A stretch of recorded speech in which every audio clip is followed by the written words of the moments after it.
We're at the outside of the Siegel residence. I guess it's a tenant situation. Unit that we're looking at possibly replacing as well is the American Standard we have on the left, new system on the right.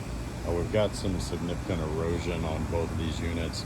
We're going to rip that pad up, both of those. Get probably 8 pavers or so, get that level back up to where we're not back in the same situation as before, maybe a couple of buckets of rock. No electrical disconnect and whip coming back to the unit. Line set, we're going to be flushing and pressure testing. Goes through a bunch of weird channels. But accessibility, it's going to be through the drive. This is our back door access down into the basement, but then our carport area, our line set runs all the way underneath through there as well. We'll need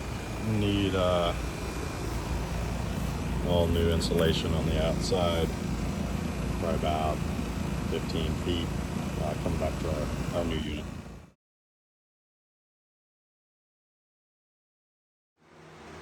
We're in the Siegel residence looking at a flood damage system supplying heat and cooling for our first floor. There is a second unit, I believe, for the second floor.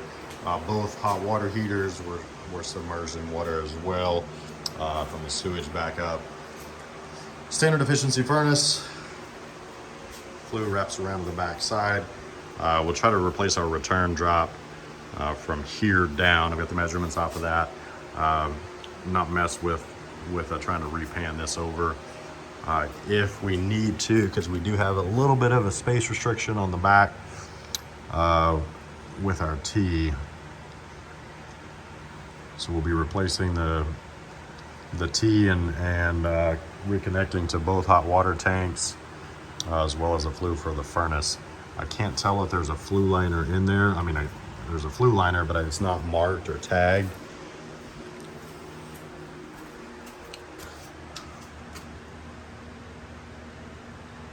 That I can see. So it's a 6x4x3x3. Both new water heaters. Both are shorts. Rip out the furnace. We'll send over an estimate. Either insurance is paying for coil and AC replacement, or customer's probably going to do that himself.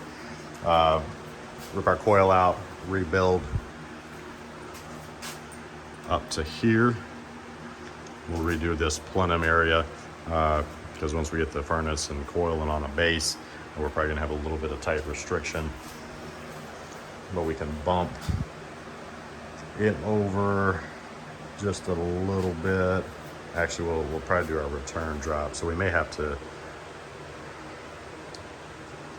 do that all together.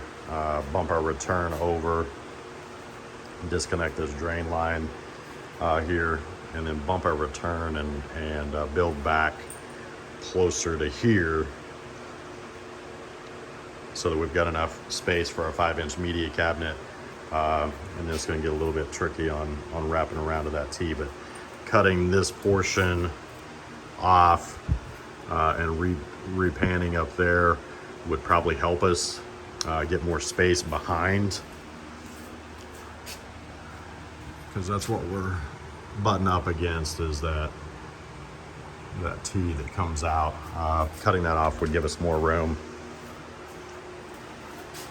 So I'll send a ductwork that goes all the way to the ceiling, and then let the guys modify where they need to go to transition this and remove that and scoot our return drop over a little bit more, and then connect back to the 5-inch media cabinet to get it on a base.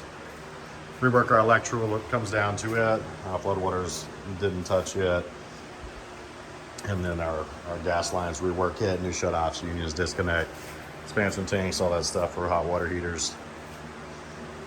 Drain line goes over against the wall and then runs to our floor drain about 40 feet with PVC and vinyl. Customer's not here, so we'll probably just be doing the same setup. No existing humidifier. I'll talk to him if he wants to add that on.